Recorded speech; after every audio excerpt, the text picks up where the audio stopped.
approach to this haircut of taper, layer, and blend, we reverse the process. Instead of taper, layer, and blend, we layer first. We layer top dead center down around the head form, from top dead center far enough down around the head form that we know we will intrude into the top edge of what is later to become our tapered perimeter. So for instance, where do we traditionally have the transition? Where does tapering and layering come together on a properly executed men's haircut?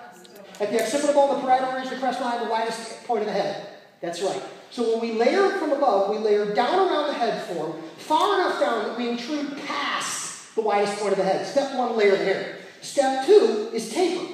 But by layering first and tapering second, here's the challenge. When you do it the usual way, taper, layer, and blend, you taper from what we call a known length of 0. That means the last piece of hair all the way down here at the bottom, how long is it? 0. It's got no length at all. We taper up from here to there. Some hypothetical point in the heavens, based on our line of inclination, our line of graduation, or our line of gradation, we taper from 0 to someplace. And we hope and pray that when we layer down from above, they intersect at the appropriate point. Where's my interior guide? I don't have an interior guide. I don't have a guide. How can I find a guide? I don't know what a guide is. We're going to give you the guide. Here's how we give you the guide. By cutting the top first and establishing a length at the parietal ridge, crest line, occipital bone to the widest point of the head. Layer first, taper second. Now we taper from a known length of 0. And when we run into or intersect with the previously layered interior, bingo, it blends automatically. Is anybody here not clear on the concept as I've laid it out to you? Does everybody understand what I'm saying? Does everybody understand why it'll work? Let's just take a look at it now. Here's the deal. Step number one is layer the interior. When I say layer the interior, I mean layer the interior. And layering the interior looks like this. I'm going to take sections of hair. I'm going to comb them up. I'm going to hold them up. And I'm going to cut them off. Comb it up. Hold it up. Always look for a piece of the previously cut section in our fingers to serve as our guide. Comb it up. Hold it up. Cut it off. Is everybody okay with that? Is everybody okay with that? I'm not okay with that. Why am I not okay with that? Why don't I like that? Comb it up, hold it up, cut it off. How come? Why do I not like that? Because you're all bringing it up to the straight top. Because I want to do it with my clipper. Why do I want to layer hair with a clipper? It is faster. I'm a clipper guy. Yeah, speed's important, but speed is not the reason. We're not selling speed. It's precision. No, it's not precision. Why do I want to layer this head of hair with a clipper? You ever had a little blonde boy in your chair? You ever cut sheer over comb up the back of some blonde kid's head? Wasn't it like some Asian kid? Wasn't it like when you're done? Choppy. Looks like the Capitol in Washington. It's got steps. They start at the bottom. They go all the way up. So what do? Switch to your blending scissors. Starts taking the steps out, right? Wrong. Clipper guy says if you don't put the steps in, you don't got to take the steps out. So the reciprocating action of the clipper blade, big fancy $3 word, what does it mean? Reciprocating action?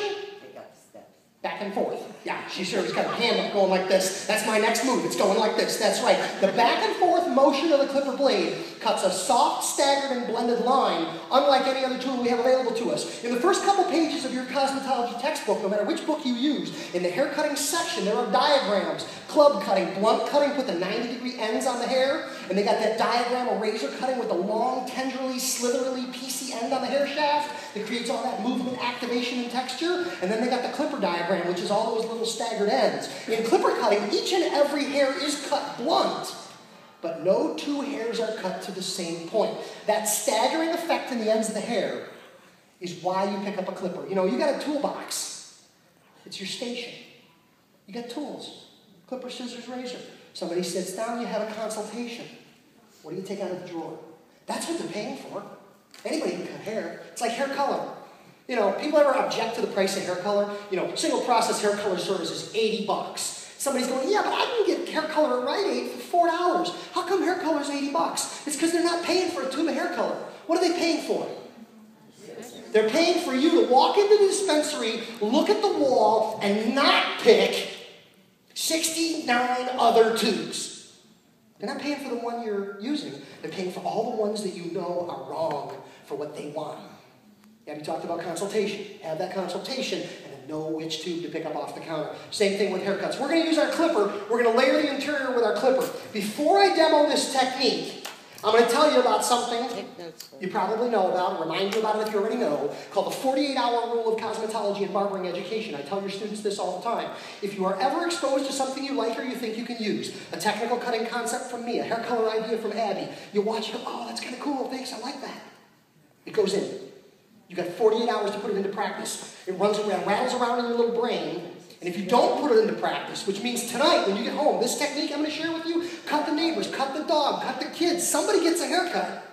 Because otherwise, it's Sunday, I'm going to show this technique, you're going to go, ooh, that's kind of cool. Tomorrow you got television, Tuesday the kids have soccer, Wednesday's the presidential debate, Thursday somebody walks in the clinic and you go, ooh, Clipper guy showed us how to do that. And you turn to Maria and you go, Maria, do you remember how he did that? Maria goes, I have no idea how he did that. You got to use it or lose it. You got to put it into practice within 48 hours. This technique, it is on YouTube. It's called backhand clipper cutting. I cut hair in this business for 2 years before a little old man in a hair show in Milwaukee, Wisconsin showed me this technique. I've seen it called freehand hair cutting. I call it backhand hair cutting. Here's how it works. You're going to, later when we do clipper over comb, this is called overhand clipper over comb. Overhand clipper over comb is called overhand clipper over comb because my hand is over the clipper. What do you think we call that one? Underhand. It's underhand, that's right. Welcome to backhand. Here we go. With the clipper on and the clipper running, turn the clipper backwards in your hand. The cord comes out between your thumb and forefinger, and the blade sits back at the heel of your hand. Release your two bottom fingers and insert your comb in your hand and close it up around it like that. What do I have now? I have 3 hands. I have one hand